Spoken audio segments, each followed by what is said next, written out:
Y así 2 amores hicieron 2 ciudades.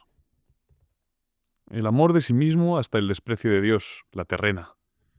Y el amor de Dios hasta el desprecio de sí, la celestial.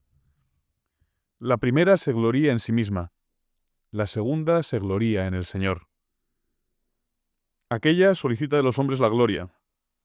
La mayor gloria de ésta se cifra en tener a Dios como testigo de su conciencia. Aquella se engríe en su gloria.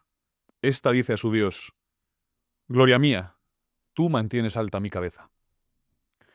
La primera está dominada por la ambición de dominio, en sus príncipes o en las naciones que somete. En la segunda se sirven mutuamente en la caridad, los superiores mandando y los súbditos obedeciendo. Aquella ama su propia fuerza en los potentados. Esta le dice a Dios: Yo te amo, Señor, tú eres mi fortaleza.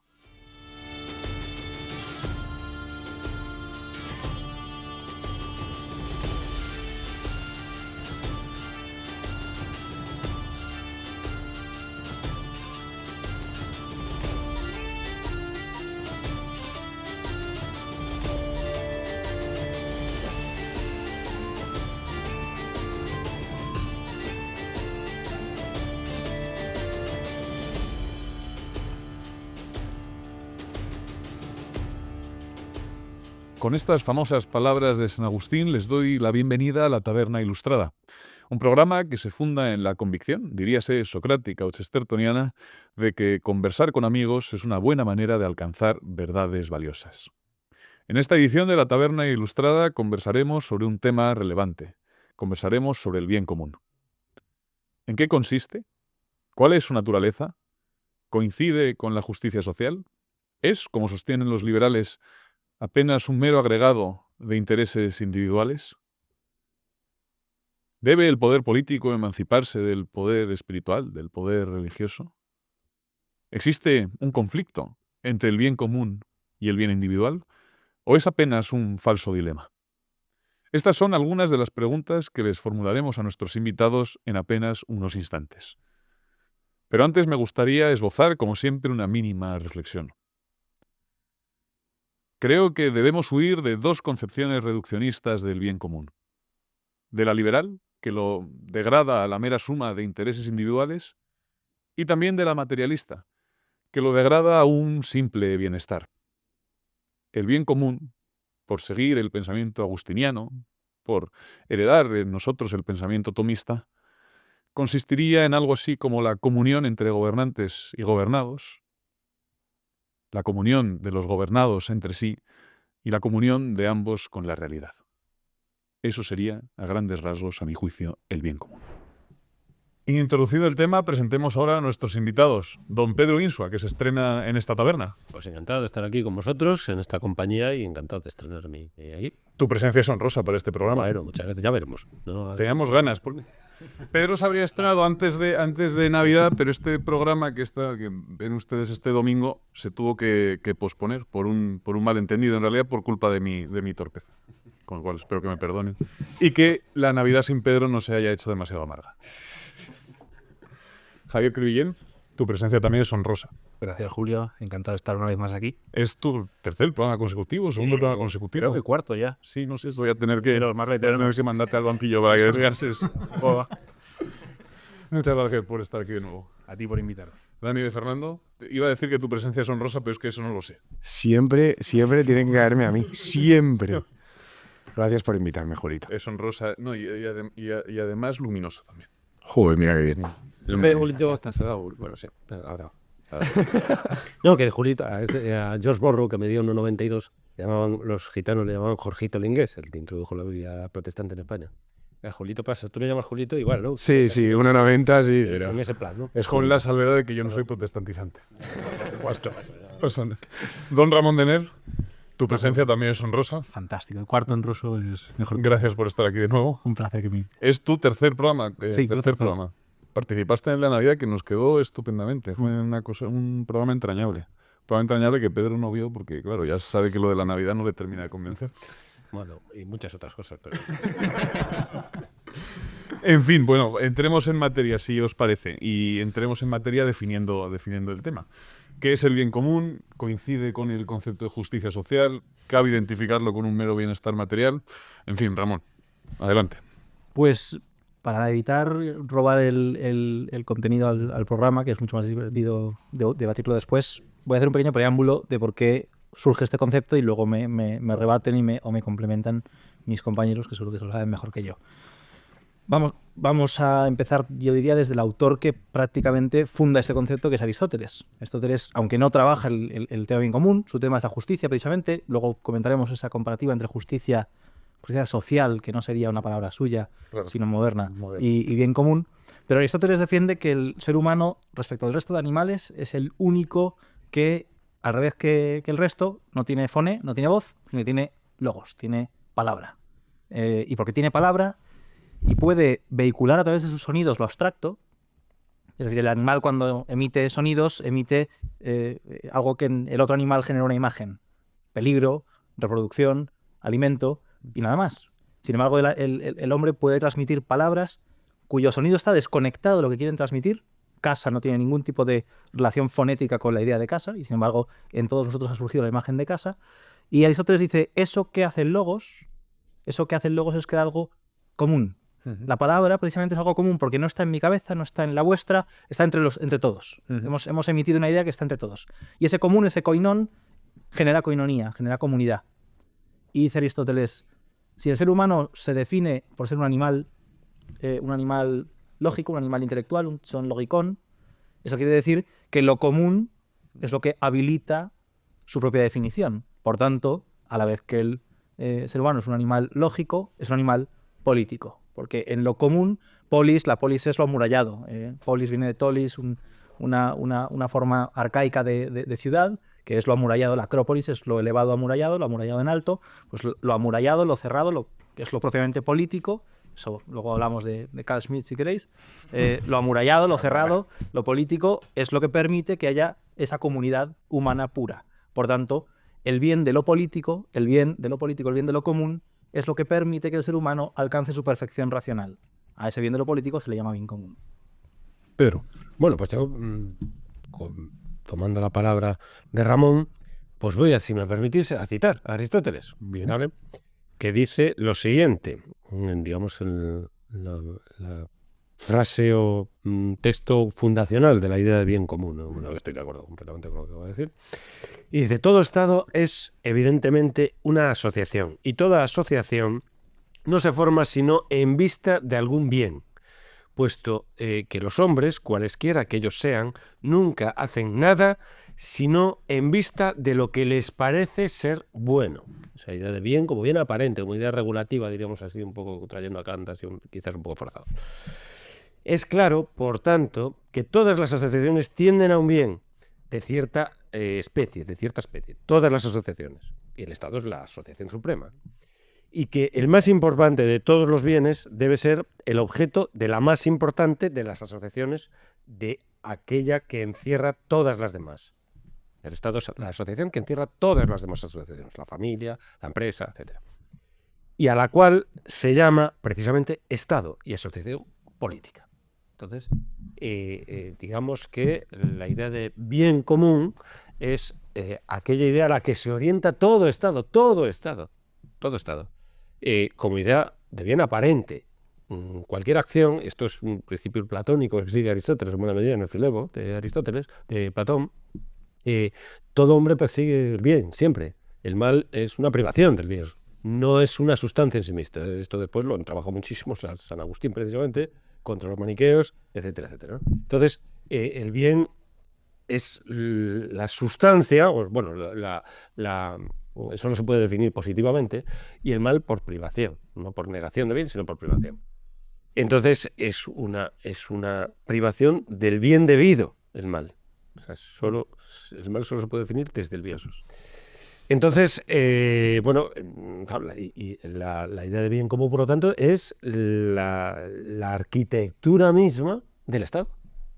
Toda ley, esto dice después Vitoria, lo repite, Vitoria, que es el tomismo renovado en la escuela de Salamanca, más o menos, ¿no? Un concepto que no admite mucha gente que hay una escuela ahí, pero bueno.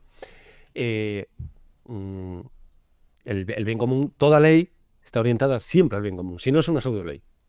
Toda ley, sus fundamentos es el bien común.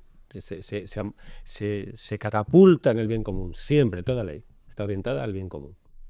Entonces, bueno, por lo tanto, es la idea, digamos, constitutiva del propio Estado.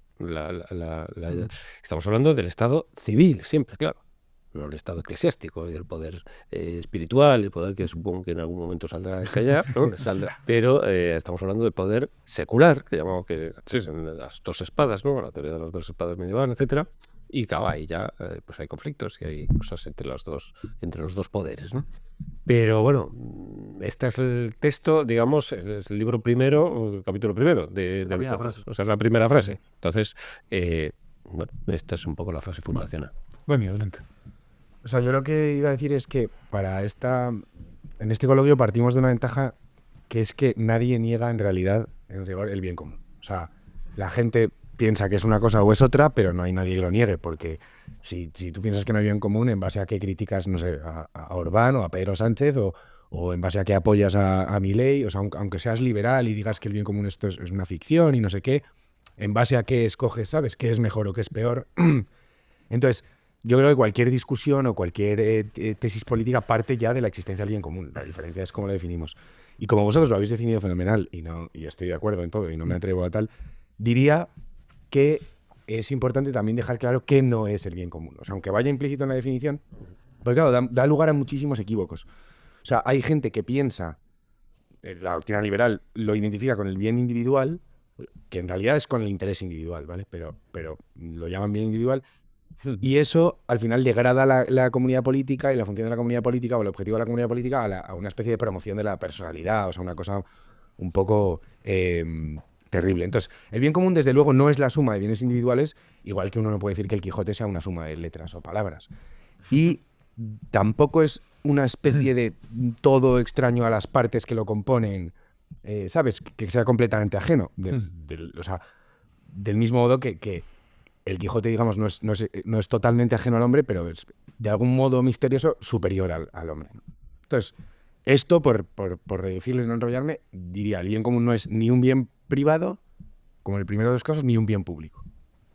Interesante, interesante. Luego abundaremos en esa cuestión porque creo que es muy sugerente. Es la relación entre... es el conflicto entre bien común y bien individual un falso conflicto, un falso dilema, o no lo es. Yo creo que es una cuestión interesante que tendremos que tratar después de que Javier Crellén defina bien común. Esperemos que con la brillantez habitual. Bueno, sí, yo. O sea, yo antes, en esta primera intervención, me gustaría hablar del bien común partiendo de dos premisas. La primera es, ya han salido, ¿no? La politicidad natural del ser humano, y la segunda es la teleología, ¿no? Ramón habla un poco más de la politicidad y Pedro más de la teleología, ¿no? Del fin, que es el bien por el que se configura toda asociación humana, ¿no? Entonces, sociabilidad natural o politicidad natural. Claro, si yo pienso, como decía Dani, ¿no?, que la política es algo que se construye contractualmente, ¿no?, que somos unos agregados, unos individuos atomizados que de repente, con un acto de nuestra voluntad, una especie de negocio jurídico, ¿no?, de acto jurídico, nos constituimos y hacemos una constitución y nos constituimos con acto de voluntad, pues claro, el bien común o no existirá, o como tú dices, pues será a lo mejor una cosa muy pobre, ¿no? Será una cosa meramente instrumental para instrumentalizar la comunidad política y preservar nuestra esfera de libertades, ¿no? Sin embargo, como decía Ramón, la experiencia humana no es esto. O sea, no se puede disociar al hombre de la comunidad, no se puede pensar la comunidad como algo extrínseco, solo se puede hacer desde un ejercicio de imaginación, que es lo que hacen los que piensan en el estado de la naturaleza. El hombre, lo cierto es que nace, se desarrolla y es en comunidad, ¿no? Lo dice Platón en La República, según va discurriendo el diálogo, cuando me piensa sobre cómo se crean las ciudades, ¿no? Y dice, pues uno, claro, por pura necesidad, ¿no? O sea, pues uno es el zapatero, otro es el que cultiva la tierra, otro que tal, y entonces se especializan y se intercambian y tal, y demás, ¿no? Pues se necesitan los unos de los otros. O sea, ya sea por indigencia sobre abundancia, ya sea por necesidad o por desbordamiento espiritual, sí. El hombre es no solo es un animal político, sino que es el más político de los animales, ¿no? Como decía Ramón. Dice Aristóteles, es más político que cualquier otro animal gregario, ¿no?, que las abejas o las hormigas, ¿no?, porque tiene palabra. Que, por cierto, pequeño paréntesis que no tiene nada que ver con el tema, me ha gustado lo que has dicho, ¿no? O sea, que la palabra, en el fondo, es una cosa mágica, porque Hay un texto de Borges que habla un poco de esto, ¿no? En el fondo, cuando yo digo un fonema, ¿no? Un significante, estoy como invocando, es una especie de conjuro de invocación y estoy poniendo una imagen en vuestra mente, estoy trayendo una esencia a vuestra mente, ¿no? Es como magia, ¿no? Pero efectivamente dice, es el más político de los animales porque tiene palabra, ¿no? Para decir lo justo y lo injusto y demás. Segundo presupuesto, el presupuesto teleológico. Todo tiende a su fin, ¿no? O sea, la realidad no es neutra y nuestra libertad no es indiferentista, sino que está ordenada, ¿no? De acuerdo a una naturaleza y de acuerdo a unos fines que le son propios. Y por lo tanto, pues toda comunidad también tiene un fin que le es propio y que ahí está su bien, ¿no? Yo siempre en clase, para que mis alumnos entiendan un poco esto, les digo que me digan ejemplos de comunidades, ¿no? Pues una familia, ¿cuál es su bien? ¿Cuál es su fin? ¿No? Pues la unidad de sus miembros y su desarrollo en esa unidad, ¿no? ¿Cuál es el fin entre ustedes y yo? ¿No? Que estamos en clase y construimos una comunidad muy precaria, muy circunstancial, muy débil, pero una comunidad a fin de cuentas, ¿no? Y entonces les digo la frase esta de Alfonso X para definir la universidad, ¿no? El ayuntamiento de maestros y discípulos, ¿cómo es? Que juntos buscan la verdad. Que juntos buscan la verdad, ¿no? La verdad de los saberes, ese es nuestro bien común, ¿no? Y del mismo modo, pues la comunidad política tiene un bien que le es propio, ¿no? Está ordenada con naturaleza y tiene un fin y un bien que le es propio, ¿no? Hay comunidades de acción, si nos juntamos para hacer una empresa o para jugar a los bolos, ¿no? Y hay veces que en la propia acción se extingue la comunidad. Sin embargo, la comunidad política no se ordena algo distinta de ella misma, sino se ordena a su propia perfección. Con lo cual, esa propia perfección a la que se ordena es el bien, ¿no? Es una comunidad no de acción, sino es una comunidad de vida, ¿no? Es un vivir juntos. Y ya con esto acabo. El bien común es el más perfecto de los bienes humanos. O sea, toda virtud, bueno, lo decía Pedro, ¿no? O sea, todo, la moral, la virtud, la ley, el derecho, todo es ordenado y cabe, digamos, bajo la égida del bien común. Y un ser es ontológicamente más perfecto cuanto más capaz es de lo común. Y un acto es moralmente mejor cuanto más común es, ¿no? Por eso también lo que decía Dani, ¿no? Ahora hablamos sobre si acaso de eso, ¿no? Que no hay contraposición entre bien privado y bien público, ¿no? Sino que un bien privado es más bien cuanto más público es. Sí. Salvo que queráis añadir, gracias Javier, salvo que queráis añadir algo de este tema, podemos pasar a la relación entre bien común y bien personal o bien individual, sobre si es una relación dilemática o por el contrario es una relación feliz y fecunda. Pues hay una cuestión que yo quería decir que justo se toca con eso, que es la politicidad natural. Perfecto. Cuando comentabas el hecho de que el ser humano es un ser político por naturaleza, queremos decir que en la propia naturaleza del ser humano está que sin el otro, no solamente el otro en el sentido personal e individual, sino que sin los otros, sin la comunidad, es incapaz de perfeccionarse. Lo cual implica que la perfección humana es imposible sin lo político. Por lo tanto, la perfección humana y el bien humano es político. Por tanto, en realidad la dicotomía es falsa. No puede haber una dicotomía entre bien individual y bien público, bien político, bien común, porque el bien individual no existe. Propiamente no existen individuos, porque no los encontramos naturalmente.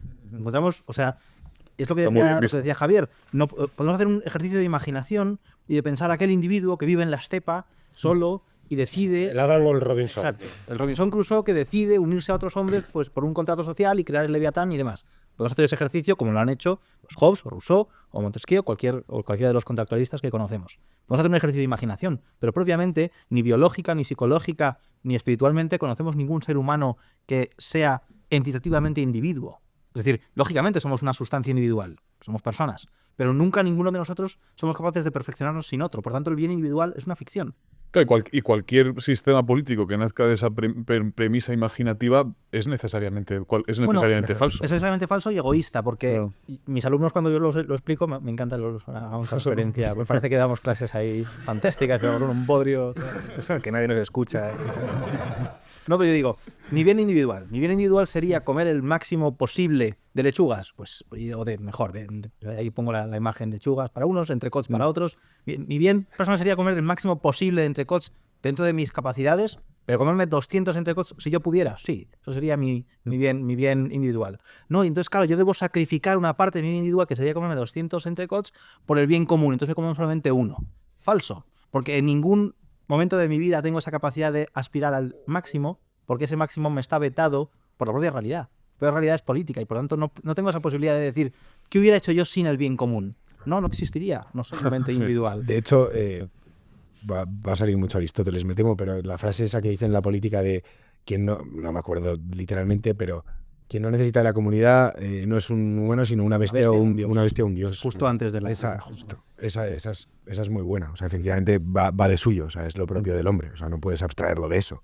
Luego hay un tema interesante en lo que decía Ramón sobre la política. El otro día lo hablaba precisamente con Javier, no en un contexto televisivo, sino en un contexto más tabernario. Más tabernario incluso que este, sobre que quienes conciben la política como un mal necesario.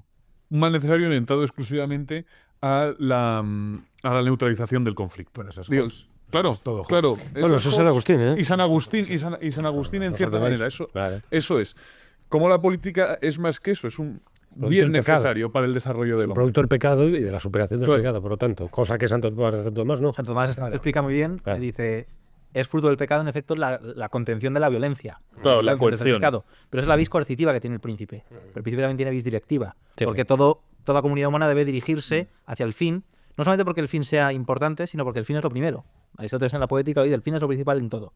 Y por tanto, si el fin es definitorio de la comunidad política, y dirigirse, una multitud no puede dirigirse porque cada uno se dirigiría hacia un lado, dirigir la comunidad política es necesario. Por tanto, el poder es necesario y es previo al pecado. Es parte buena, es parte necesaria. Sí, es una sociedad natural, además, que aquí Santo Tomás se compromete con Aristóteles, una sociedad natural, zon politikon, es por naturaleza, y podemos hablar, pero la naturaleza no está tocada por el pecado, en el planteamiento aristotélico, obviamente. Y entonces eso, Santo Tomás, como sabéis, el lema famoso de Santo Tomás, ¿no? Que la gracia no destruye la naturaleza, sino que la perfecciona, ¿no? Entonces, eso hace que sea compatible, digamos, la razón política sea llevadera, por así decir, y no niegue, no venga negada por el pecado, ¿no? O sea, seas autosuficiente, precisamente. El concepto, yo creo que aquí una cosa muy importante es esto de la autosuficiencia. Este texto que he leído yo, que la ciudad es aquella asociación superior a todas las demás porque las envuelve a todas. ¿Por qué las envuelve a todas? Porque es la única que es autosuficiente, que es el concepto que después se desarrollará como concepto de soberanía en un Bodino, etcétera, ¿no? Es decir, y claro, esta autosuficiencia aquí entra en conflicto también con el poder espiritual. Aquí entramos en conflicto, ¿no? Porque si es autosuficiente no necesita de la acción del poder espiritual, ni siquiera indirectamente, ¿no? El poder del Papa, para que esa sociedad política sea consistente, sea sostenible por sí misma, porque ni las familias no son consistentes por sí mismas, porque no, la sociedad política tiene que extraer energía del entorno no urbano, ¿no? Para alimentarse. Y ahí está la autosuficiencia. Realmente la capacidad que tiene de extraer del entorno no urbano, ¿no? Del jorá que llaman los griegos, pues la energía, pues la crematística, ¿no? Que dice Aristóteles, la manera de extraer, y después la propiedad de distribuirlo en el interior de la ciudad, ¿no? Entonces, y para ello, para que la sociedad política, esa asociación, que es el Estado, persista, es autosuficiente, es consistente por sí misma. Mientras lo sea, claro, mientras consiga adquirir esos bienes y redistribuirlos en el interior, ¿no? Y ahí está la justicia, precisamente, ¿no? La justicia está subordinada a la comunidad. Sin comunidad no hay justicia. Sin el tolis, sin la frontera, no tienes jurisdicción donde imponer la justicia. Entonces, esto ya lo dice el Quijote perfectamente, ¿no? Con aquel discurso de las armas y las letras. Las armas son superiores en dignidad a las letras de los letrados, de los juristas, porque las armas están destinadas a defender los muros de la polis, a defender la integridad de la polis, y por lo tanto el fin es un bien mayor, que es la paz, ¿no? Mientras que las letras están destinadas a la distribución de la justicia en el interior pero ahí tiene que haberse dado previamente, para que haya un interior, tiene que haber una defensa de ese exterior, ¿no? De ese contorno de la ciudad. Entonces, bueno, esta dialéctica es la que... Y, claro, aquí también esa superioridad del bien común entra en conflicto con muchas doctrinas, ¿no? Y creo que es importante subrayar la idea de que cuando se define esto, Aristóteles no está hablando de lo que debe ser el Estado, no estamos hablando del deber ser, sino de lo que es. Entonces, cómo el Estado, el bien del Estado, se impone siempre por encima de cualquier otra cosa. Y tiene que imponerse. para que el Estado persista. Por ejemplo, por dar 3 elementos así, pues en el que el Estado se la juega, por así decirlo, y termino enseguida. El Estado está por encima de la vida de los individuos. Si hay una invasión, el Estado pone un fusil o lo que sea en manos de un individuo y tienes que sacrificarte por el Estado. Si no, eres un desertor y te ejecuta por ello si puede. Entonces, está por encima de ese valor, el valor del Estado. El Estado está por encima de cualquier fin empresarial. Cualquier otra asociación está subordinada al Estado. Si ahora mismo aquí se encuentra un pozo de petróleo aquí debajo, ni igual ni nada, expropiación. Y Yo creo que en el caso de Biguán harían una salvedad. De una empresa que contribuye tan abiertamente al bien común, manifestamente. El justiprecio, no sé qué, que lo determina el Estado, lo que valga esto, y te da, y ya está. Entonces, ahí no estamos hablando de lo que debe o no debe. Es que eso ocurre, es así. El Estado está por encima, el bien común, porque es consustancial con el Estado, está por encima del bien individual, del individuo, de su propia vida. El Estado está por encima de cualquier empresa, incluyendo la empresa espiritual. Aquí ya tenemos ya el problema. Pero bueno, incluyendo esa empresa. Y el Estado está por encima de la familia, de la patria potestad, de la asociación familiar, que es una asociación, tipo de asociación.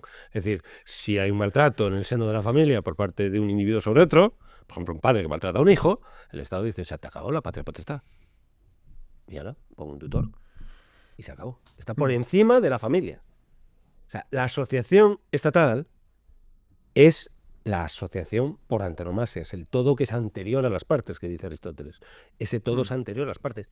Pero no es deber ser, es que muchos reducen el debate. Sí. No, es así, pero debería ser de otra manera. Sería ideal de otra manera. Es que eso es el Estado y eso es la fuerza que tiene el Estado. Claro, ¿de dónde sale esa fuerza? ¿Cuál es su origen? Que esto es lo que plantea Hobbes, lo que plantea Locke. ¿Cuál es su origen? ¿Cuál es su origen? Esa fuerza de imponer impuestos, de mandarte a ponerte un arma en la mano, si la tiene, como está hablando de soviética, en la batalla de Stalingrado, que no tenían armas, y yo tenían que convertir los fusiles, ¿no? Si la tiene, poner y lanzarte a la guerra. Y si te das la vuelta, te pega un tiro.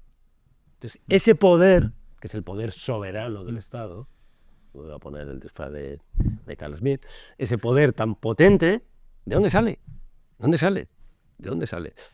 Desde luego, lo afirmo, en plan ateísta espinosiano, ¿no? Deus sive natura sive substantia, o sea, sale de la natura.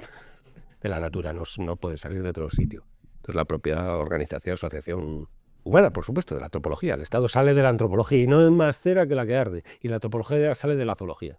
Y no hay más cera que la que arde. No hay más cera, no puede salir de ningún otro sitio. Daniel, pues yo tengo... Joder, después de Pedro es jodido, pero... Bueno, para empezar, no quiero abrir un debate que no toca, pero tengo un problema que ya hemos hablado muchas veces con identificar Estado. Efectivamente, o sea, que la comunidad política hoy esté circunstancialmente encarnada en el Estado, desde la modernidad, no me parece que legitime llamar Estado a todo lo previo. Pero bueno, eso es un debate distinto y sé lo que piensas. Hay un punto interesante bien común que luego sacamos. Vale. Luego... yo quiero rescatar una cosa que ha dicho Julito, así como que ha pasado como de soslayo cuando estábamos hablando de Hobbes y de esto del contrato social y tal, que existe como la pretensión en muchas corrientes modernas, Hobbes, Rousseau y tal, de que bueno, justo en Rousseau no del todo, pero bueno, sí, también, de que la asociación, o sea, la comunidad política, o vamos a utilizar Estado para hablar rápido, porque en ellos además sí que es Estado, el Estado está llamado, digamos, a la neutralización del conflicto. O sea, como si el Estado pudiese ser una especie de ente neutral que de repente legisla cosas neutrales y tal. Claro, eso es una de las ficciones más gordas, o sea, porque presupone que puede haber una neutralidad en casos así. O sea, el liberalismo muchas veces se asienta, y es como te lo venden, que es parte del problema, como si... No, yo promulgo leyes neutrales para que tú seas libre, ¿no? Y entonces luego ya tú con eso haces lo que quieras. Mentira, o sea, toda ley es moralizante. Y esa ficción es importante rebatirla, porque o sea, hay multitud de ejemplos en el mundo terrenal, porque esto dicho así puede sonar un poco tal, pero Julito y yo hablamos mucho. O sea, en España cuando se legaliza el aborto, el primer año no hay apenas abortos. Y uno mira la cifra de abortos 10 años después. O sea, al final, o es como con la droga. O sea, cuando Escotado del que no tengo nada malo que decir en lo personal, ni muchísimo menos, pero cuando Escotado decía lo de la legalización de la droga, claro, al final no se trata de que, no, yo te dejo a ti consumir si quieres o no, que sea legal y tú ya haces lo que quieras. No, hombre, no. Hay un componente moral, porque la separación entre lo moral y lo jurídico no ha cristalizado en la conciencia de la gente. De hecho, la prueba está en que cuando la gente debate sobre cosas, no debate de su legalidad, sino de su moralidad. Cuando estábamos hablando de lo de Begoña, ¿no? La mujer de nuestro queridísimo presidente, nadie decía, ¿se ha saltado la ley o no? La gente decía, esto es inmoral completamente. O sea, decía, pero esto es una vergüenza, esto no sé qué, o lo de su hermano ahora, ¿no? Entonces yo creo que eso es importante, combatir el mito de la presunta neutralidad de las leyes bajo condiciones liberales. O sea, eso es falso. La ley consagra. Claro. La ley bendice. Cuando algo es legal, no es simplemente que uno pueda hacerlo, sino Se te induce. que es deseable hacerlo. Eso es. No está permitido hacerlo, es deseable hacerlo. Sí, de todas formas hay cierta inconmensurabilidad entre la moral y la ley. Sí, pero no es... Para empezar, la moral puede ser susceptible, como decía Kant y todo, de universalización, y la ley no. La ley es una universalidad disyunta, o sea, eso de la cosmópolis. Se han intentado los imperios, pero no han conseguido nunca. Sin embargo, la moralidad sí puede haber, bueno, eso también es muy discutible, ¿no? Lo que estoy diciendo. Pero sí hay, es decir, pues hay una serie de normas que sí pueden ser susceptibles de tomarse no como máximo, sino como principio. De hecho las hay.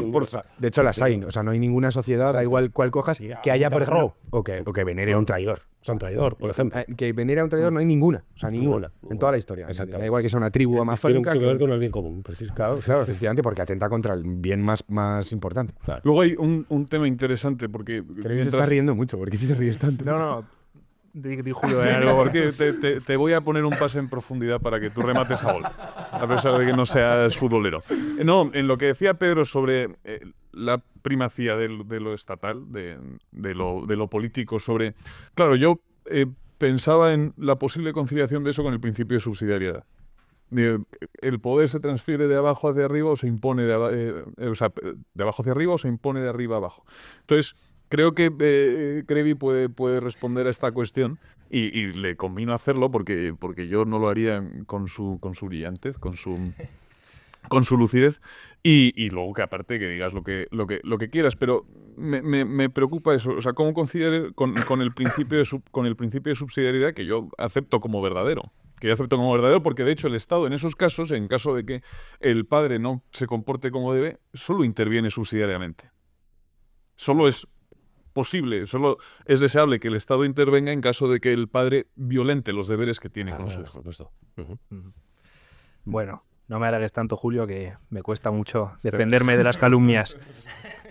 No, me reía antes porque lo que has dicho, ¿no? De que no hay sociedad que venere un traidor. Bueno, a lo mejor habría que asomarse a la sociedad actual y alguno de los mitos de la transición y demás. Perdón, pero si veneran a un traidor es porque piensan que no es traidor. Claro, o sea, eso es. Claro. O sea, una vez dije esto y me hablaron de...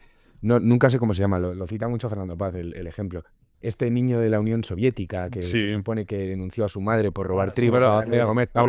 Morozov. Sí, además me suena con la voz de Fernando en la cabeza, esa cojonera. Pues me dicen, no, pero ¿cómo que no? Si le hicieron una estatua a Morozov y tal. Digo, ya, pero no porque pensaran que era un traidor, sino porque pensaban que era un héroe. Claro, si no haces una estatua. Al traidor se le alaba bajo apariencia de héroe, igual que nosotros le decimos el mal bajo apariencia de bien. Hombre, son una banda de piratas, ya lo decía San Agustín también. Si las tropas de Alejandro sin justicia, y la justicia para San Agustín, la justicia final, justicia divina, es una banda de piratas. Pues eso, o sea, pues claro, perfecto. Es el doble rasero. También otra cosa que ha dicho Pedro sobre la autarquía y Aristóteles, que vincula libertad y autarquía, que se asomara también a la España del siglo XXI y diría, pero ¿esto qué es? Esto es un pueblo vasallo y cafeterías, esclavo totalmente. Sí. Un pueblo parásito. Volviendo un poco a la pregunta que planteabas, ¿no?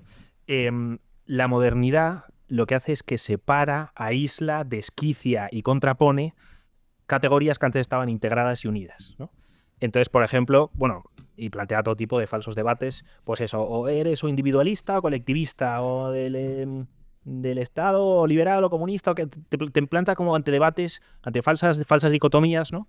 Y que en el fondo son falsas, ¿no? Por ejemplo, o sea, a ver cómo explico esto.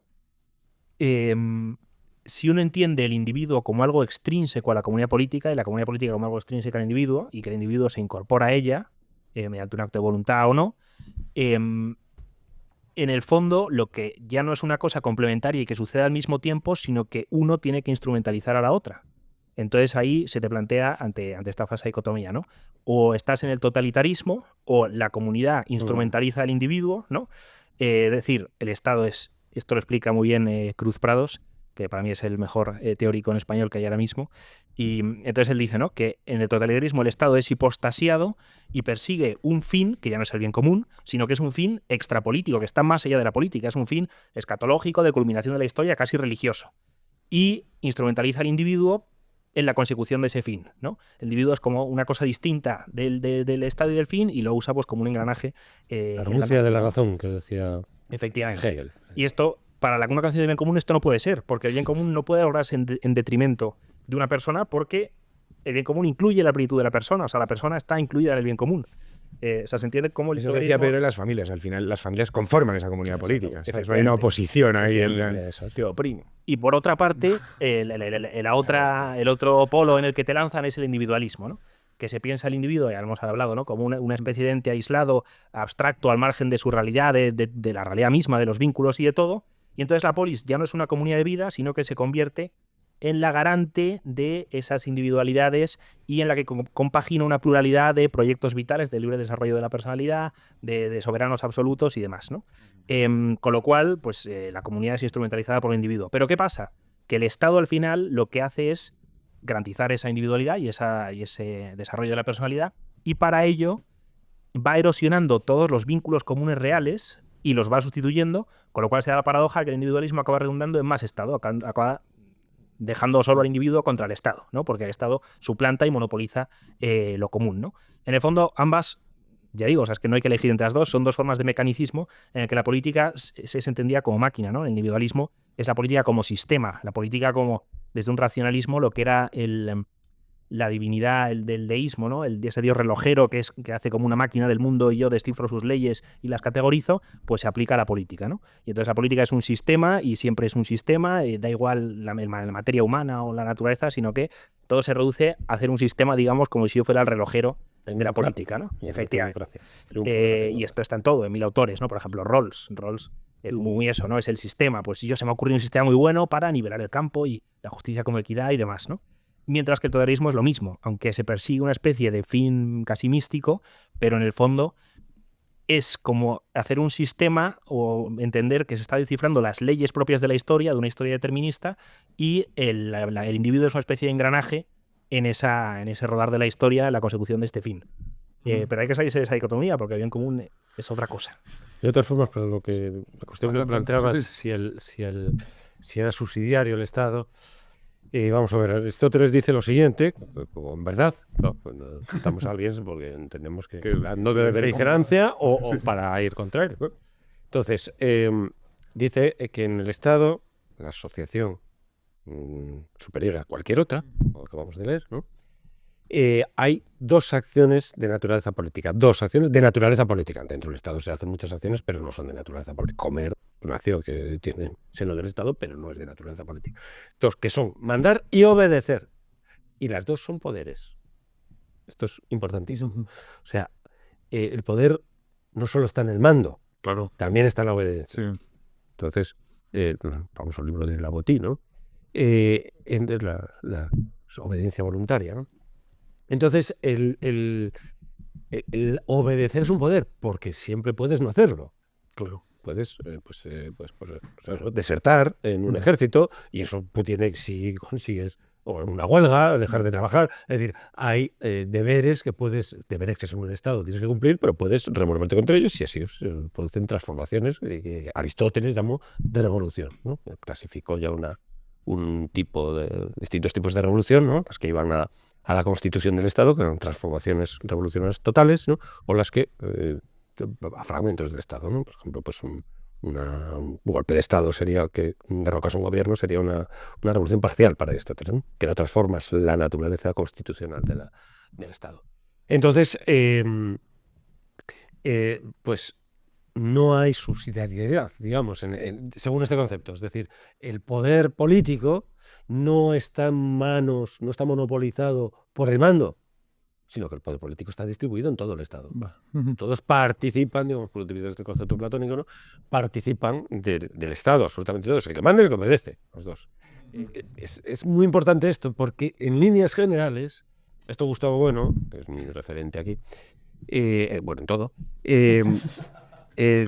habló de dos, a la hora de establecer lo que son los distintos poderes, una clasificación de los poderes. Tiene un ensayo que se llama Primer ensayo sobre las categorías de las ciencias políticas. Para analizar los poderes, pues el poder tiene distintos tipos. O sea, cuando Bodino define el concepto de soberanía, que es muy parecido al concepto de sustancia cartesiano, es aquello que no depende de otra cosa para existir, ¿no? El soberano, pues establece sus atributos. Pues firmar la guerra, declarar una guerra, firmar la paz, eso es un atributo del Estado, ¿no? Del poder del Estado. Imponer unos impuestos, hacer leyes, hacer cumplirlas, tratar el poder federal, ¿no? que llamo federativo, que llamó Locke, ¿no? Tratar con acuerdos, con auxilios, con lo que sea, con otros estados, las relaciones internacionales, etcétera, ¿no? Todo eso son poderes del Estado, son atributos del poder del Estado. Pero claro, anda una especialista de la lavandería, Bodino, ¿no? Entonces, Gustavo Bueno pues establece un sistema de clasificación a través de la sintaxis, de la acción del Estado tomando como referencia, como Leitfaden que decía Kant, ¿no? A la lengua, precisamente la sintaxis, y entonces establece una clasificación de 9 poderes diferentes, poder militar, y 9 poderes que él llama descendentes, es decir, del que gobierna hacia el gobernado, y 9 poderes paralelos que son ascendentes, es decir, de los gobernados hacia los gobernantes. Es un poder ascendente. Esto es muy importante, que Aristóteles sutilmente lo deja caer ahí hay 2 tipos de acciones políticas del Estado: mandar y obedecer.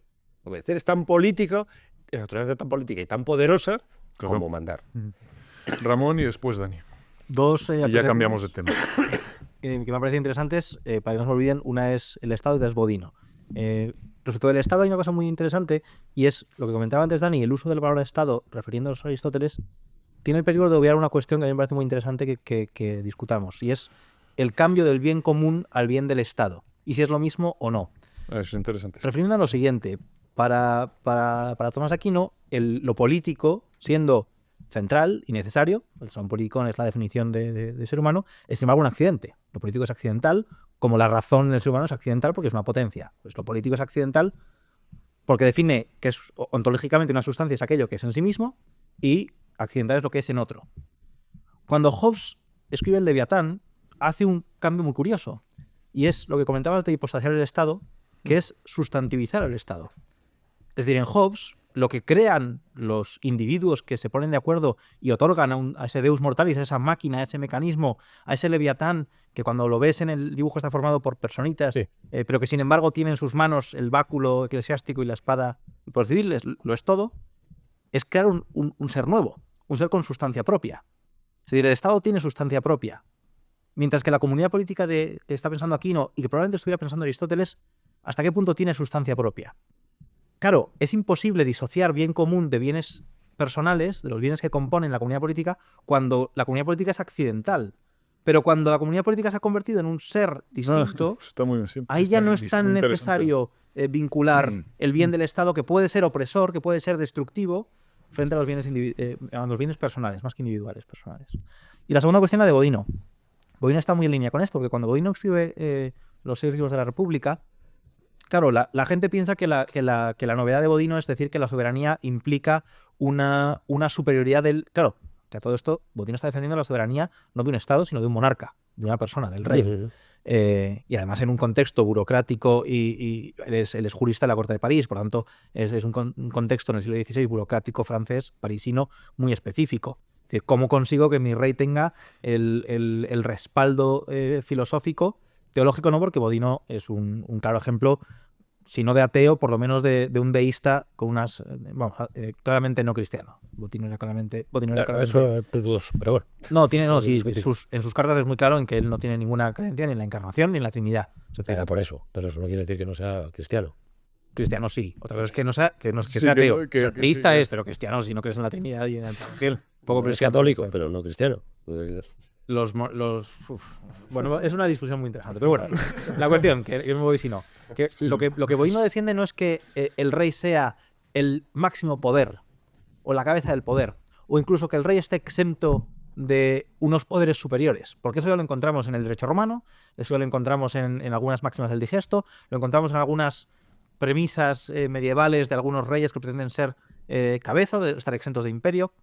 La clave de Bodino es que, precisamente lo que comentabas de la sustancia cartesiana, es que al rey se le considera como aquel que es en sí mismo y no depende de nada más.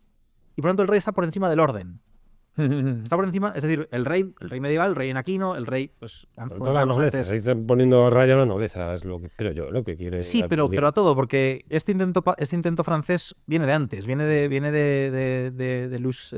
Felipe IV con Bonifacio VIII, viene de disociarse de cualquier límite al poder real y por tanto de convertirse en algo que está por encima del orden. El rey medieval y el gobernante aristotélico siempre está por debajo del orden, porque tiene que ser prudente, porque tiene que ser justo. El rey de Bodino no. El rey de Bodino es el que marca la prudencia y lo justo. De ahí que Maquiavelo triunfe a la par. Y luego Hobbes pueda defender lo que defiende. Claro, ¿hasta qué punto el bien del soberano de Bodino se puede identificar con el bien común? Yo creo que eso es muy dudoso también. Están poniendo a raya el poder espiritual, efectivamente, que es lo que es decir, ¿qué quiere decir que es soberano el Estado? Que no depende de otro poder. ¿Cuál? El espiritual. Esto es lo que está marcando ahí, lo que está marcando todos estos. Es decir, claro, aquí hay una dialéctica que viene de la Edad Media, ¿no? Lo que se llama agustinismo político, ¿no? Por un lado, y tenemos por el otro lado el cesaropapismo. Es decir, para decirlo rápidamente, tenemos los dos poderes, las dos espadas. Claro, el poder civil es el poder terrenal, el poder secular, el poder que ordena la vida en la tierra. Y el poder eclesiástico es el poder espiritual, que ordena la vida después de la muerte, de los bienes espirituales. Y entonces la Iglesia precisamente pues, es aquella institución que se encarga de ordenar esos bienes espirituales. Claro, que están subordinados en principio sí, claro, desde el punto de vista católico, obviamente tienen que estar subordinados los bienes materiales, o mejor dicho, temporales, ¿no? A los bienes espirituales, ¿no?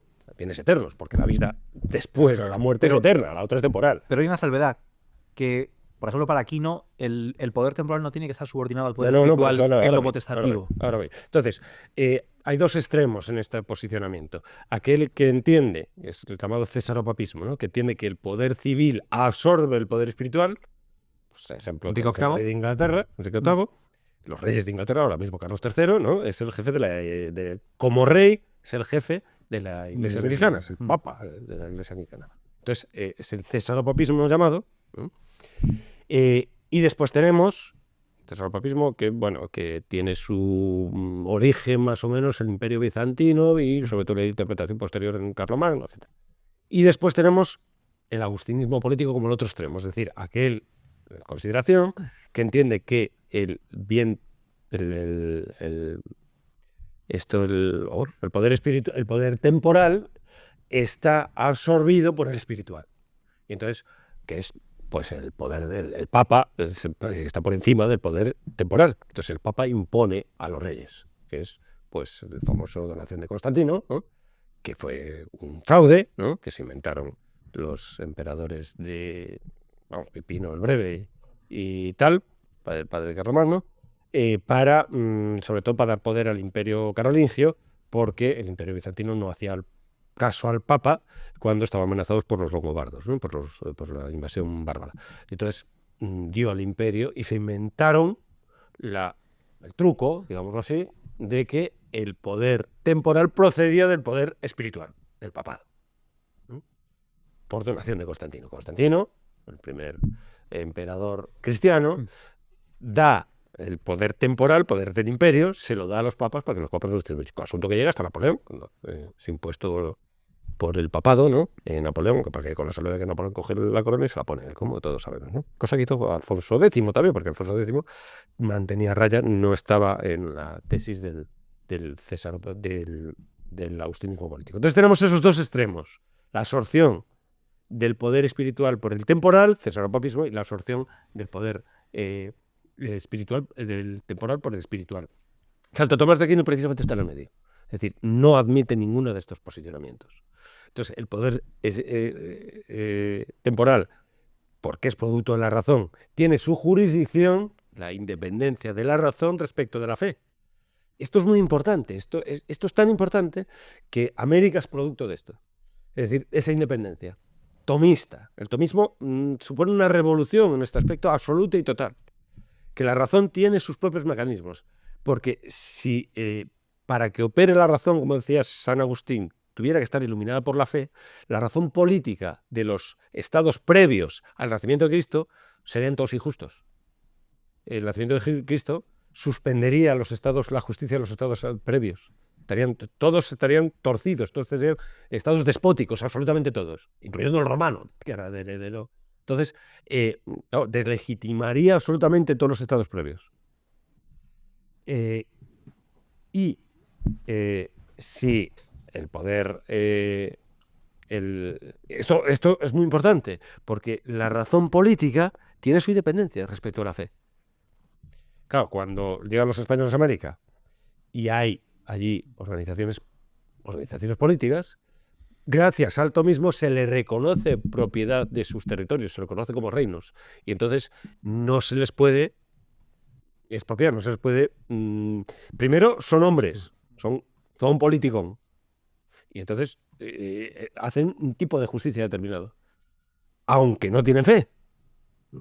Claro, este cambio del agustinismo político al tomismo político, por llamarlo así, que triunfa sobre todo el tomismo, cuaja fundamentalmente en Salamanca, en Vitoria. Hasta ese momento, Santo Tomás de Aquino es un autor más o menos marginal, primero condenado, como todos sabéis, ¿no?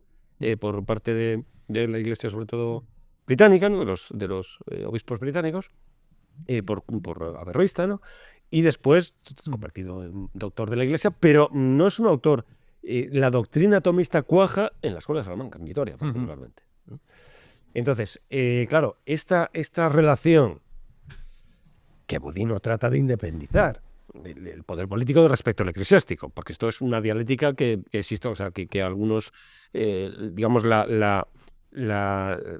el bamboleo, por así decir, ¿cómo se dice, hombre? El ir de un extremo a otro. Péndulo.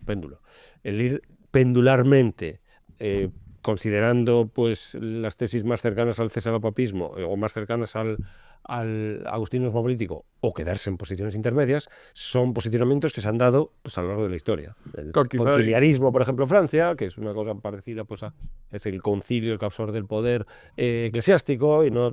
etcétera. O sea, hay posicionamientos intermedios que se van fijando históricamente, ¿no? Pero precisamente lo que hace España es asumir el tomismo político. El tomismo político. El atomismo, El tomismo político. Y eso significa la conservación de los reinos de Indias y la legislación de Indias y administrar todo un continente. Y eso es el papel de España fundamental. Sin el tomismo político, España no tendría significado histórico universal. Sí, yo creo que el problema que señalaba Ramón es que pretendiendo quizá emancipar al poder político del poder religioso, por así decirlo, lo emancipa del mismo orden y de la misma razón. La razón pasa a identificarse con la voluntad del soberano. Y de la misma también perfección humana. Brevemente, tiene que hablar Dani, tiene que hablar Javier también, pero termina. No, de la misma perfección humana, porque aquí lo que dice es, no puede ser que lo espiritual sea ajeno al bien común, porque la perfección humana también es espiritual, y por tanto... que no es que no puede gestionarla el rey, no, pero la puede posibilitar. Y es la gracia sacramental de la Iglesia la que la posibilita. Que la Iglesia no puede conseguir el bien común político tampoco. Es un pequeño equilibrio que hay que conseguir, un pequeño gran equilibrio que hay que conseguir, pero que es necesario en ambos sentidos. Bueno, Dani, de todos modos, prefiere escuchar que hablar, ¿eh? Y estas masterclasses más. Yo solo voy a hacer un comentario. Bueno, lo del equilibrio me gusta porque siempre... lo ha explicado Pedro y lo acabas de decir tú, Santo Tomás siempre da la sensación de estar en el justo medio entre dos excesos, tú continuamente todo el tiempo. Pero vamos, yo lo que quería comentar es una cosa, que la frase que has dicho tú de por encima del orden, ¿no? Que Bodino considera que el soberano está por encima del orden. Me ha recordado, o sea, me parece una cosa muy, muy protestante o muy, muy protestantizante, porque me ha recordado a la correspondencia esta que creo que comenté un día contigo entre Clarke y Leibniz. Bueno, Clarke, que luego sigue Newton, porque Clarke no sabía seguir, pero cuando discuten si Dios puede creer que 2 más 2 sean 5 o no. Y entonces Newton dice, ¿cómo no va a poder si es omnipotente? Y dice Leibniz, Dios, eso es negarse a sí mismo, o sea, es omnisciente, es imposible, o sea, es Dios negándose a sí mismo, ¿no? Es decir, Newton es arriano, precisamente, es cristiano, pero no trinitario. Claro. Entonces,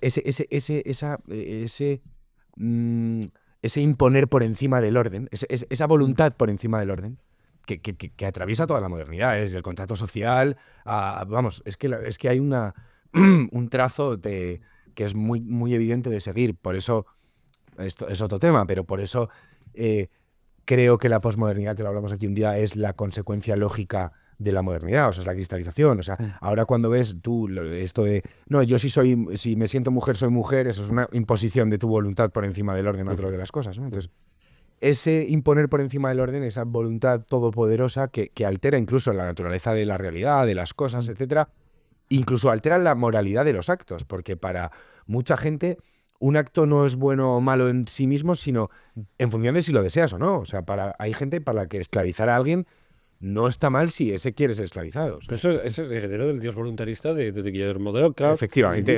Ese es todo el trazo de la modernidad. Pero bueno, esta era mi humilde aportación. Prefiero escuchar a mis. Bien, la próxima vez te traemos como oyente y ya está.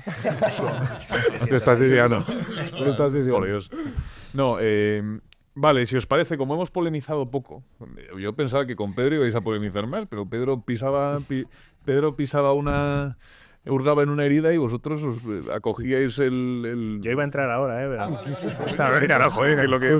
Que fíjate que no, pero hombre, se ha entrado un poco, que a lo mejor... Pero la relación entre la naturaleza y lo sobrenatural y si el bien común excluye totalmente lo espiritual, como decía Ramón antes, o sea, no como decía, no, como negaba Ramón antes. Eso es. Pero bueno, polemiza antes y no es que tengamos una vocación polémica en este programa, pero Ahora de repente quiere debates. En Iba a plan, polemizar con esto, precisamente. en plan poner- Pero es fundamental. es fundamental también, claro, si nos vamos todos... Que Dios sea, a que no sea. Sí, no, es una cosa, es que en realidad todo se reduce a eso. Podemos estar polemizando aquí 2 horas, pero... Toda la teología, o sea, toda política es teología política, ¿no? Que decía el otro. La verdad es que Pedro ha sacado 1000 temas y ha apuntado 1000 cosas, ahora no sé a cuál atenerme, pero bueno, como elige 2 o 3 porque nos queda... como has dicho, el del fin natural, el sobrenatural, el bien común natural, sobrenatural, voy a hablar de eso, de Tomás de Aquino y luego de Vitoria, ¿no? Voy a intentar, porque me encantaría meterme en el agustinismo político, que yo soy un poco agustinista político, y la ciudad de Dios y demás, bueno. Entonces, hay que distinguir entre... Esto, si hay un bien común natural y uno sobrenatural. Eso es. Entre la idea del finis duplex, ¿vale? Del doble fin, y del fines duo, ¿vale? Dos fines distintos, completamente distintos, ¿vale? Finis duplex es Santo Tomás, ¿vale? Que es que hay un doble fin. Hay un fin natural, que tiene unos medios y demás, y luego hay un fin sobrenatural. No están contrapuestos, de hecho, uno está ordenado al otro. De hecho, desde un punto de vista cristiano, el fin último, de hecho, hasta de la comunidad política, es la visión beatífica. Si es la perfección de sus miembros, pues está ordenada a la perfección también espiritual. Y eso es la naturaleza. Por fin la naturaleza en la visión. Efectivamente, eso es la plenitud de la naturaleza, no la institución, como decía, sino la perfección, ¿no? No se contraponen.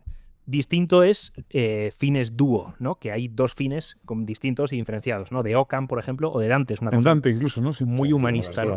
Dante dice que, pues, el que es el elfo blanco o gibelino, no gibelino, pero como si lo fuera, pues él dice que hay un fin espiritual que cumple, cuya cabeza es el papado y que el papa como pastor de las almas se encarga, ¿no? Y hasta ahí están las virtudes teologales, y luego hay un fin temporal, natural, de virtudes cardinales, y el emperador está ahí en la cabeza, y son cosas completamente distintas, ¿no?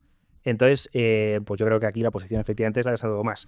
Hay que ver prudencialmente qué implica esto. O sea, no implica que el poder político tenga que sustituir en las conciencias a los ciudadanos, sino que potencialmente, pues eso, cómo se ordena todo a este fin sobrenatural. Me encantaría hablar sobre la prudencia, pero no.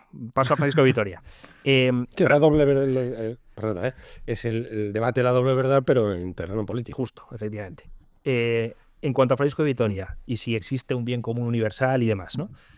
Francisco de Vitoria dice que sí, que hay un bien común global. De hecho, en lo que sustenta, y aquí se aparta de Tomás, de Santo Tomás, que Tomás dice que no, dice Francisco de Vitoria, lo que sustenta todos estos derechos de gentes, ¿no? Este derecho de libre tránsito, de intercambio y demás, en el fondo es toda la humanidad, es la res pública humana. Ius communicationis. Sí. Que ahí, perdón, Vitoria sí se basa en una frase de Tomás de Aquino, porque Tomás de Aquino dice, la república más perfecta es aquella que alcance el máximo nivel y, por tanto, la mayor universalidad.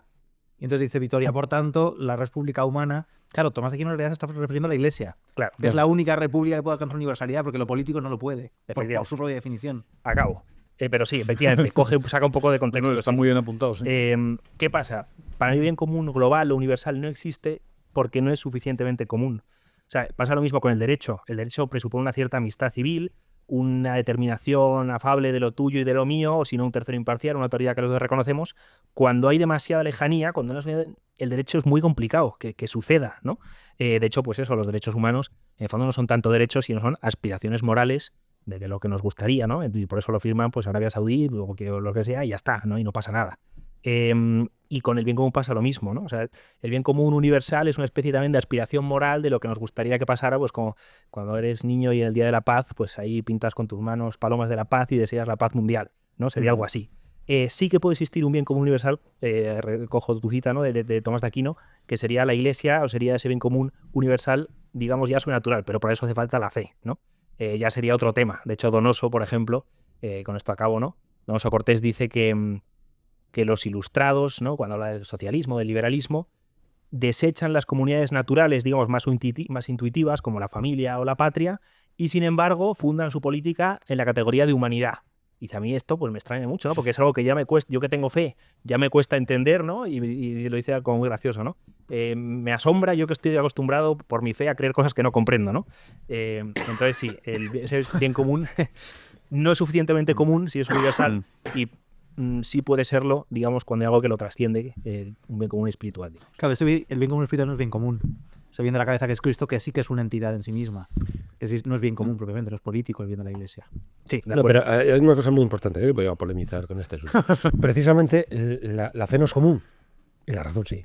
Esto es lo que hace crisis absolutamente sobre cualquier planteamiento teológico. Cualquier planteamiento teológico se derrumba ante esta situación. Es decir, la razón es común a todos los hombres. Entonces, si tú tienes el argumento y cuando uno sabe que razona, es decir, cuando uno prueba algo racionalmente, no solamente lo prueba racionalmente, sino que sabe que lo está probando. Sin embargo, la fe lo que hace es, precisamente, es una apertura a la ignorancia absoluta, a saber que no sabes. Si tú probases la fe sería inútil. No tendría sentido la fe, sería superflua, dice el propio Santo Tomás. Y si no la pruebas, es absurda, dice Tertuliano. Entonces, la fe se mueve entre lo absurdo y lo superfluo. La fe no tiene lugar. Entonces, y la fe es la vía, digamos, de entrada de la idea de Dios, que es una idea completamente, una pseudoidea, una idea que la propia teología no puede ni definir. La esencia de Dios es desconocida, solo vía negativa, vía eminentia, vía por la vinencia, desde la criatura, llevar las potencias de la criatura, llevarlas máximas. Si la criatura sabe, pues Dios es omnisciente. Si la criatura puede, Dios es omnipotente. Si la criatura tiene presencia, Dios es omnipresente. Pero es una manera negativa, en este caso positiva, eminentia, ¿no? De la eminencia, de hablar de la esencia de Dios. Pero la propia teología tomista reconoce que es imposible saber qué es Dios, porque tendrías que ser, por aquel principio si hay... medio que no es de dirigente, todo lo semejante conoce a lo semejante, solo lo semejante conoce a lo semejante, que dice. Entonces no podemos, no se puede. La propia teología parte de la ignorancia sobre Dios. Claro, con eso, ¿cómo puedes hacer política con eso? Porque la política implica lo común. Y tú no puedes trasladar la fe porque no es común, precisamente. Hay una cesura total, absoluta. Si conviertes una tribuna en un púlpito, políticamente es un desastre, es la división de la sociedad. La división la estás dividiendo. Te pongas como te pongas.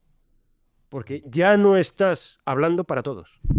Ya no estás hablando para todos. Pues que no se trata de poner el lugar de la tribuna el púlpito. O sea, eso es justo lo que estábamos diciendo, ¿no? No, bueno, pero por ejemplo, el Toloso Cortés Pero de todos modos, saca el esto púlpito a pasear. Toda comunidad necesita fundarse sobre un sustrato prepolítico. Pues Sí, a ver. No, solo un apunte brevísimo, pero es que lo tenemos trillado porque comimos hace cuánto, Sí, un mes y hablamos de exactamente este mismo tema. Pero por decirlo, y seguro que me ayudan, pues vamos, que eso lo dicen mejor que yo Ramón O'Crevi, pero ya lo hablamos tú y yo, también en el concepto que introduce Gustavo Bueno de material ontológico general, hay una asunción de que no lo conoce. O sea, quiero decir. pero la característica. claro. Otra cosa es que no no lo conoce. personal. Es verdad que no lo conoce otro, no lo conoce Dios, pero No está invadido por otras materialidades. No tiene personalidad. Es la pura negatividad, absoluta, total. Claro, pero también hay una puedes definición por decir nada, negatividad. absolutamente. O sea, también hay. Teología negativa, en ese Claro, sentido. también hay una definición por negatividad. O sea, Sí. es verdad que en lo de Dios hay un salto mayor, que si no sería fe, obviamente, pero. Cuando Santo Tomás dice probar, fijaos el racionalismo, ¿a dónde llega Santo Tomás de Aquino? Que es tremendo. Es decir, dice probar la existencia de Dios. Probar racionalmente la existencia de Dios. No axiomáticamente, en plan San Anselmo Canterbury, sino demostrativamente. Que dice poder demostrarlo. Segunda cuestión de la suma teológica de Santo Tomás de Aquino. La primera, la distinción entre las dos facultades, la fe y la razón. Y la segunda, lo primero que tiene que probar es que Dios exista. Porque como no exista Dios, todo lo que viene después acabó. Entonces, cree probarlo en las 5 vías, ¿no? Por un mecanismo racional que todo el mundo puede entender. Porque es la razón lo que está probando. Todo el mundo, no hace falta llegar a la fe. Pero hace un salto mortal de necesidad, dogmático, de teología dogmática, en esa prueba. Dice, la prueba de la causa y causa, la prueba del movimiento, todo lo que se mueve por otro, principio falso por otro lado, pero bueno, aristotélico, que se mueve en esos términos, todo lo que se mueve por otro, como esto cadena de causas no se puede llegar hasta el infinito, tenemos que frenar la cadena de causas, y ese primer motor es a lo que llamamos Dios. Ese salto, el primer motor, a lo que llamamos Dios, ¿y si lo llamamos Alá? ¿Y si lo llamamos Yahvé? Pero es que Tomás El contenido ahí racional. Claro, es que no está hablando del limita contenido de ese Dios, sino de su existencia. Pero Tomás de Claro, Aquino está hablando de su existencia. Por eso No, es es la- su- aclara perfectamente pero la existencia de algo que no sabe lo que es. Pero él en la Pero suma, puede en, la- ser. en ese apartado, él dice claramente, yo no voy a demostrar más que existan Eso las es. 5 características que, según la teoría aristotélica, componen al ser primero. Motor inmóvil, causa Claro, causada. pero a eso le llamamos Dios. Pero en la propia demostración, claro, porque Pero no está hablando de ser está contra el ateo. Pero no está Claro, demostrando el Dios no está unitario. demostrando la existencia No, del llama Dios Dios. católico. No, pero llama Dios. Porque dice Llama- que a un ser primero causa Claro, en causa de claro, más, sí, sí. es a lo que le llamamos el ser primero. A lo que llamamos Dios. Que culturalmente se llama Dios, Pero ese claro. salto, eso a lo que llamamos Dios por la primera vía, por la segunda, por la tercera, a eso todo le llamamos Dios. Ese salto es el que es un salto mortal dogmático, de teología dogmática, no de teología natural, que es un poco la distinción. Claro. La teología natural supone la teología derivada de la razón, ¿no? Eso es. Preámbulo. Pero en ahí fin. está haciendo teología natural, no teología dogmática. No, pero ahí, en ese punto, Pero yo creo que usa a Dios como lo que dice Ramón, como una cosa cultural. O sea, no, pero llama a Dios, no le llama a Yahvé, no le llama a Alá, no le llama a él Dios. mismo lo como podía Dios, llamar primer ser. Sí, es la prueba de su existencia. Es como diría que el Dios de los filósofos. El Dios de los que filósofos. del cual después va a hablar de su esencia, vía negativa, y de su esencia pues, se puede hablar muy poco. Primer asunto. ¿Cómo puedes decir que algo existe sin definirlo? Eso es un gran problema. para Porque la lo teología. define en base a las cinco categorías y luego al ser No, simple. define su existencia, pero la esencia, lo que es Dios. Es decir, No, porque yo no sé lo que es un define- triángulo. No define su pero existencia. demuestro su existencia. Define su ser. Porque No, su pero ser si es su acto de ser. Es Si su tú no esencia. sabes lo que es un triángulo, ¿cómo vas a poder probar su existencia? Si no sabes, primero, Porque la categoría- la esencia precede Porque siempre Tomás de a la Aquino nunca menciona en ningún momento de toda su suma teológica la palabra existencia. No, pero probar la existencia de Dios. No, su acto de ser, que es su esencia. Pero la palabra que utiliza es ese, creo, y es lo que existe. Lo que No, existe. lo que es. Lo que tiene acto de ser. Y lo que existe además que hace que existan todo lo demás. De ente de esencia, que la dosis de esencia de Tomás de Aquino, que fue los primeros siglos de Tomás de Aquino. No me cabía duda de que esta tertulia de mi vara iba a llegar así. Bueno, pero sí, pero no... Claro, sí, tengo que interrumpirlo porque se nos ha ido se nos ha ido Hemos por ido bien completo con una de las manos. Bueno, es que es esencial, porque claro, y perdón, ella me callo, de verdad, me callo de verdad. Hay que darse cuenta que para el sistema teológico, claro, la ley es un reflejo de la ley sagrada, la ley natural es un reflejo de la ley sagrada. Entonces, los derechos humanos es una idea, un derecho común a todos los hombres, es una idea teológica, de red teológica. Y si quitas a Dios, no hay derechos humanos. De hecho, Derecho natural, que es una contraposición, es una contradicción. Derecho nunca es natural. Entonces, la idea de derecho natural es una idea teológica. Vamos a ver, Dios es lo que crea todo, absolutamente, incluyendo las acciones de los hombres, incluyendo las acciones del pecador, incluyendo el derecho, incluyendo absolutamente todo. Es causa primera de todas las acciones. Y la ley es un reflejo, la ley natural es un reflejo de la ley sagrada, que es un principio rectivo de la acción. 10 vale, segundos. sí, 10 segundos. 10 segundos. Perdón. Bueno, efectivamente, si quitas a Dios de la ecuación, un principio subsistente y que explica todas las cosas y que ordena el cosmos, pues efectivamente todo es absurdo, tampoco existe ni siquiera el concepto de naturaleza si lo llevamos en último término. Y 5 segundos, lo que decías de que introducir, digamos, el factor trascendente o el factor religioso en la esfera pública, meter ahí el púlpito, o sea, no saldrá tan mal cuando toda sociedad de la historia se ha fundado y se ha construido sobre una religión. O sea, que digo, toda política necesita y forma parte de ese común y de esa construcción política un sustrato religioso para poder existir. Esa es mi opinión. No lo necesita, ahí está Maquiavelo. Oye, pero bueno. os convocaré a un programa dedicado a los derechos humanos, porque es un tema Es un sugerente. tema- y- Creo que si quitas a Dios no hay derechos humanos y si lo tienes demasiado en cuenta tampoco puede. Pero bueno, es otro tema. Os voy a pedir una recomendación literaria relacionada con el bien común, literaria o cinematográfica o artística, sin resucitar debates, por favor. Yo, pues el de Vitoria dedicado al poder civil. Vale. He traído este de Etos y Polis, de Alfredo Cruz Prados, que es una maravilla. Puede ser cero original, pero Danilo Castellano, es que ya lo he dicho muchas veces, pero es que habla muy bien y lo explica todo muy bien. El de Regno de Tomás de Aquino, ahí hace una perfecta disección de lo que es el bien común y lo vincula no con lo... Aquí lo tengo. Bueno, no sé. Lo vincula, Se puede venir no, abajo es que esto. es muy interesante. Lo común, ahí no es no solamente la razón. Ah, mira, la monarquía, sí. De monarquía, sí. Sí, bueno, yo es que no tengo la costumbre de leer en latín. Usted ha sido un Dramón porque es un hombre sabio. Destinado para el rey de Chipre, para el constituir de Chipre. Sí, pero sí. Pues ahí es muy interesante cómo él, lo que dice que es común a todos los hombres y que sí que puede ser compartido no es la fe, es la perfección. Y como la perfección implica bienaventuranza, de ahí es donde sacan el argumento. Yo recomendaré la ciudad de San Agustín por salvarle un poco de tantas asechanzas. Lo que pasa es que si le enseño el libro se vendrá bajo este estupendo andamiaje que hemos montado, con lo cual no se lo enseño. Y me queda, bueno, pedirles encarecidamente que se suscriban, que se hagan socios de Big One Media, aquí todos los presentes lo son. Colaboren ustedes con una causa noble, impidan que, como Pedro preveía una expropiación de... Pero lo harán por otros motivos, no porque encuentran aquí petróleo. Si encontrasen petróleo no nos expropiarían. Bueno, por lo menos que repartan los justiprecios. Eso es. Pero yo creo que no lo harían precisamente por eso, porque se trata de ser parásitos. Cualquier atisbo de autosuficiencia en España es concebido como, vamos, un demonio a evitar. Un demonio a evitar. Pero bueno, igual nos expropian por temas ideológicos, eso es más probable.